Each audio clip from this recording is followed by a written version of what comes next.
Jangan dikira Pilpres tahun depan para capresnya siap bertarung. Mereka meski sudah jadi politisi nasional, tetap saja masih punya rasa minder, tidak pedean, tidak percaya diri.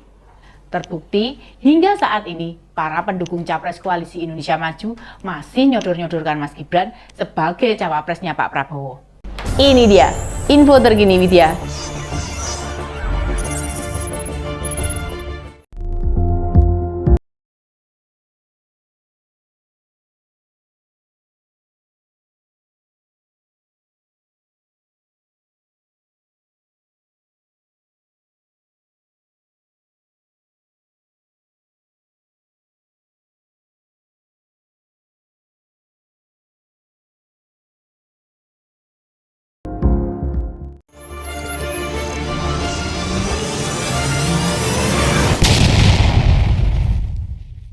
Padahal, baik Mas Gibran maupun Pak Jokowi sudah menyampaikan jika Mas Gibran belum ke sana dulu, menahan diri.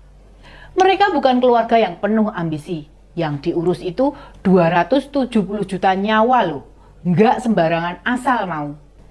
Dalam sebuah dialog, Sekjen Projo relawan pendukung Pak Jokowi bernama Mas Handoko menyebutkan jika cawapres potensial itu Mas Gibran. Apa Mas Handoko lupa? Kalau menurut Pak Jokowi putra sulungnya belum layak. Apa masih belum jelas? Jangankan cawapresnya Pak Prabowo, lah diminta mendampingi Pak Ganjar saja, bisa jadi mereka tidak akan mau. Ingat, jangan samakan karakter politik keluarga presiden dengan kebanyakan politisi di Indonesia. Mereka keluarga politisi yang mempercayai proses, bahwa Mas Gibran potensial itu iya. Bahwa selama jadi wali kota, bekerja dengan sangat baik juga iya. Bila dinilai dedikasinya pada pekerjaannya luar biasa, tidak akan ada yang membantah itu semua. Namun, tidak kemudian seandainya ada peluang lalu bersedia. Banyak yang tidak paham jika keluarga besar presiden itu benar-benar jadi role model politisi yang punya etika. Lihatlah, ketika isu pengunduran pemilu, isu jabatan presiden 3 periode, gugatan batas usia cawapres di bawah 40 tahun.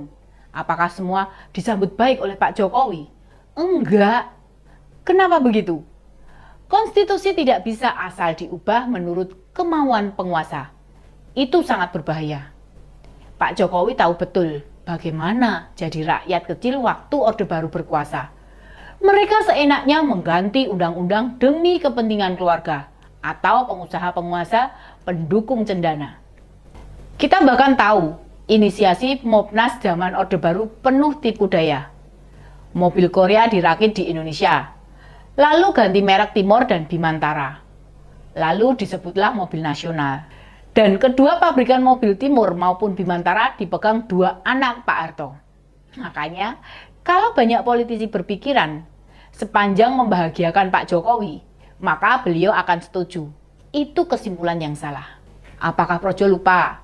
PSI mendorong Mas Kaisang maju di Depok saja yang awalnya didukung, kemudian Pak Jokowi menghentikan niat Mas Kaisang. Sepertinya Pak Jokowi melihat nggak ada kesungguhan, atau bisa jadi Pak Jokowi sudah melakukan survei independen guna melihat apakah masyarakat Depok banyak yang membuka diri atau enggak.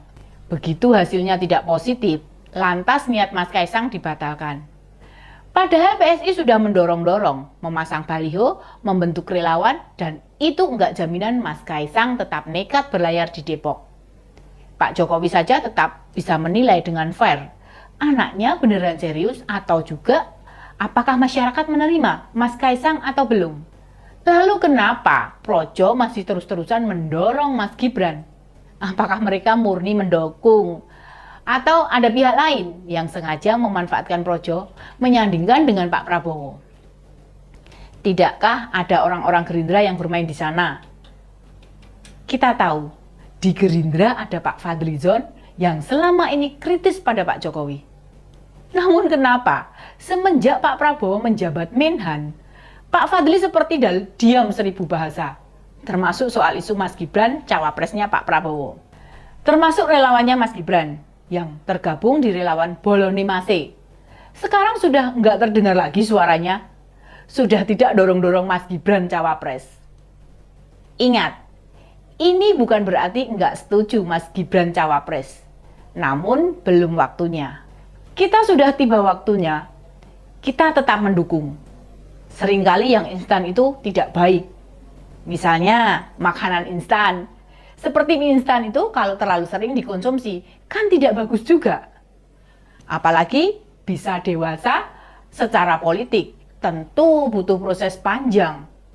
Karena tidak semua peristiwa atau berlayar di jagat politik Indonesia bisa dipelajari dari buku-buku pengetahuan. Dipikirnya Mas Gibran tidak mau dipasangkan Pak Ganjar. Atau PDI Perjuangan rela melepas Mas Gibran ke Gerindra. Ya nggak begitu. PDI Perjuangan itu punya sistem berjenjang. Proses pematangan dan pendewasaan politik itu perlu. Agar muncul politisi-politisi bermartabat, bukan politisi karbitan. Kita tahulah siapa elit-elit yang mereka itu masuk kategori politisi karbitan. Salah satu ciri-cirinya ya oportunis.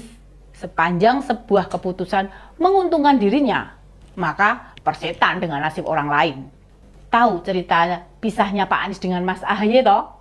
Nah, silahkan teman-teman nilai sendiri, apakah itu tidak termasuk watak oportunis. Bermain politik itu bukan sekedar menang-menangan, bukan pula kuat-kuatan, melainkan kolaborasi, bekerja sama dengan posisi setara. Mas Gibran sangat memahami itu, dan dia belajar dari bapaknya. Lihatlah, meski Nasdem sudah menelikung Pak Jokowi, apakah menteri dari Nasdem diganti? Tidak sama sekali. Itulah cara main politik Jawa, politik Mataraman, politik yang adiluhung.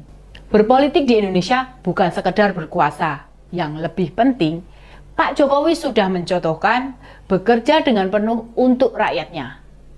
Bisa disebut kapan Presiden libur dengan pelesiran ke luar negeri? Enggak. Beliau lebih suka mengajak keluarganya itu ke tempat wisata di Indonesia. Hati-hati pada jebakan kelompok yang seakan-akan mendukung keluarga Pak Jokowi, namun sejatinya hanya ingin mendapatkan posisi tertentu.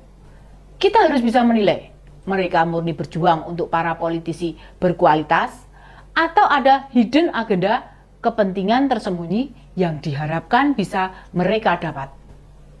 Kita sebagai rakyat, sebagai pemilik suara, juga punya kekuatan untuk memilih calon pemimpin yang baik, pemimpin yang memikirkan rakyat, bukan pemimpin yang hanya pandai bicara, pandai berargumentasi, namun sejatinya hanya menipu. Demikian info terkini Widya, sampai ketemu lagi di Ini Dia, info terkini Widya selanjutnya. Salam cerdas. Ini dia, info terkini Widya.